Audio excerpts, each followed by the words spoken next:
നവമിയിലേക്ക് വീണ്ടും പോവുകയാണ്. നടനും ബി.ജെ.പി. നേതാവുമായിട്ടുള്ള സുരേഷ് ഗോപി പ്രതിയായിട്ടുള്ള വാഹന നികുതി വെട്ടിപ്പ് കേസിന്റെ വിചാരണ ഇന്ന് ആരംഭിക്കുകയാണ്. അപ്പോൾ നവമി ചേരുന്നുണ്ട് കൊച്ചിയിൽ നിന്ന്. നവമി, സുരേഷ് ഗോപിയുടെ ആവശ്യം അത് തള്ളിയിരുന്നു കോടതി.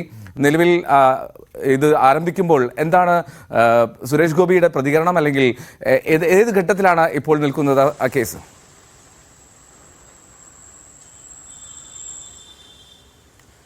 എൽദോ, ഇന്നായിരിക്കും എറണാകുളം ACJM കോടതിയിൽ വിചാരണ നടപടികൾ ആരംഭിക്കുക.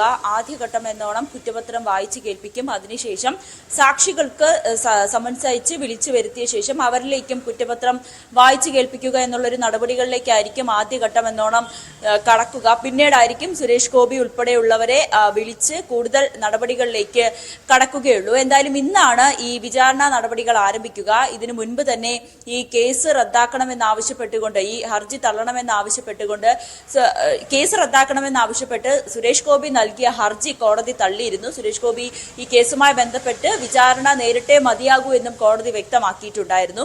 എന്തായാലും 2010-16 വർഷങ്ങളിലായിരുന്നു സുരേഷ് ഗോപി 2 ആഡംബര കാറുകൾ, അതായത് നികുതി വെട്ടിച്ച് ഏകദേശം 30 ലക്ഷത്തോളം സർക്കാരിന് ലഭിക്കേണ്ട നികുതിയാണ് അത് വെട്ടിച്ച് പുതുച്ചേരിയിൽ കാർ രജിസ്റ്റർ ചെയ്തു എന്നുള്ളൊരു കേസ് വരുന്നത്. അതും കള്ള അഡ്രസ് കാണിച്ച് പുതുച്ചേരിയിലെ ചാവടി കാർത്തിക അപ്പാർട്ട്മെന്റിൽ താമസിക്കുന്നുവെന്ന് വ്യാജവിലാസം കാണിച്ചുകൊണ്ടായിരുന്നു ഇത്തരത്തിൽ നികുതി വെട്ടിച്ച് കാർ രജിസ്റ്റർ ചെയ്തത്. പിന്നീട് ഇത് അങ്ങനെ ഒരു അപ്പാർട്ട്മെന്റ് സുരേഷ് ഗോപിക്ക് പുതുച്ചേരിയിൽ ഇല്ല എന്ന് കണ്ടെത്തുകയും നികുതി വെട്ടിക്കാൻ വേണ്ടിയിട്ടാണ് ഇത്ര വലിയൊരു തിരിമറി സുരേഷ് ഗോപി നടത്തിയതെന്ന് കണ്ടെത്തിയിരുന്നു. പിന്നീട് ഈ അന്വേഷണം ക്രൈംബ്രാഞ്ച് ഏറ്റെടുക്കുകയും സുരേഷ് ഗോപിക്കെതിരായ ഒരു കുറ്റപത്രം കോടതിയിൽ സമർപ്പിക്കുകയും ചെയ്തിട്ടുണ്ടായിരുന്നു.